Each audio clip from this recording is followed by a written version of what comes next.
Est-ce que quand on vous dit « Monsieur, vous êtes beau », vous allez vous mettre à pleurer? Bah non, ça me fait plaisir. Quand on me dit que ça se passe bien, c'est tant mieux pour moi. Ah, vous parlez pas de moi en fait?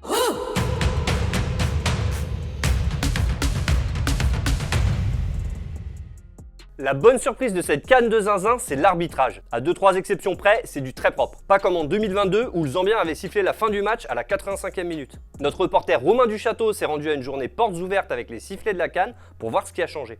On voyait à travers l'arbitre africain un corrompu, quelqu'un qui n'a aucun niveau. On veut changer profondément cette image. Pour moi, c'est qu'on puisse parler de l'arbitre en termes d'intégrité. Qu'on dise de mes arbitres, ils sont professionnels. Qu'on ne parle plus de l'arbitre africain en termes d'arbitre corrompu. Le programme des quarts de finale. Vendredi, Nigeria-Angola à 18h, RD Congo-Guinée à 21h. Samedi, on aura Mali-Côte d'Ivoire à 18h et Cap-Vert-Afrique du Sud à 21h. En parlant de l'Afrique du Sud, il y avait un Euro du côté de Strasbourg. T'as passé une bonne soirée hier? Ah oui, extraordinaire. Extraordinaire, j'ai bien dormi. Mais je savais moi.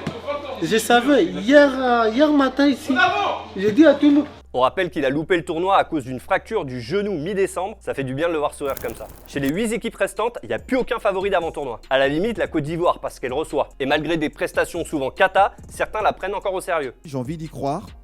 De toute manière, ils reviennent de nulle part. Ils se sont vraiment des miraculés.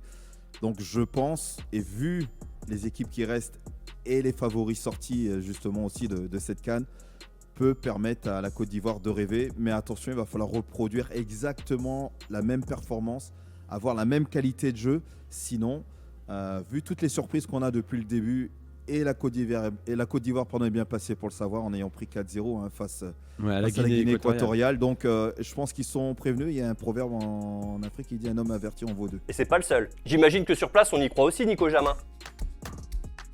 Allez, le prono du peuple, spécial finale de Coupe d'Afrique des Nations. Je me tourne vers John. Alors, question très simple, qui va gagner la Coupe d'Afrique des Nations? La Côte d'Ivoire. La Côte d'Ivoire va gagner la CAN contre qui en finale? Contre le Nigeria. Qui va gagner la Coupe d'Afrique des Nations à Abidjan? Les éléphants de Côte d'Ivoire, très très fort. Très très fort? Oui, parce que quand quelqu'un meurt et qu'il se réveille, qu'est-ce qui peut le tuer encore? Donc on est des revenants. Un revenant ne meurt plus. La finale, ça sera Côte d'Ivoire, Afrique du Sud. Qui va gagner la Coupe d'Afrique des Nations 2023? La CAN va être gagnée par la Guinée. Par hasard, tu ne serais pas guinéen, hein? Je le suis. Évidemment. Alors, quelle affiche en finale? Guinée-Nigeria. Tir au but ou pas? Non, 1-0 dans le jeu. Un buteur? Mohamed Bayo. Mohamed Bayo encore? Personne cite Serhou Guirassy. Bah ouais Nico, c'est fou ça. Tiens, si on se faisait un petit croquis pour la peine. Lui, c'est Serhou Guirassy, le joueur le plus prolifique des 5 grands championnats cette saison. Un but toutes les 62 minutes. Il devance Harry Kane, Kylian Mbappé et Lautaro Martinez. Un vrai coucou suisse. Pourtant, il n'est pas incontournable en équipe de Guinée. Sur les 4 matchs de cette CAN, il a été titularisé qu'une seule fois. La faute à une blessure à la cuisse et aux grosses perfs de Mohamed Bayo. Un paradoxe un peu à l'image de sa carrière. Révélé à Laval, il foire son passage à Lille en Ligue 1. Relancé à Cologne, il enchaîne les blessures et descend en D2. Ranimé à Amiens, il s'impose dans l'élite mais redescend encore en D2.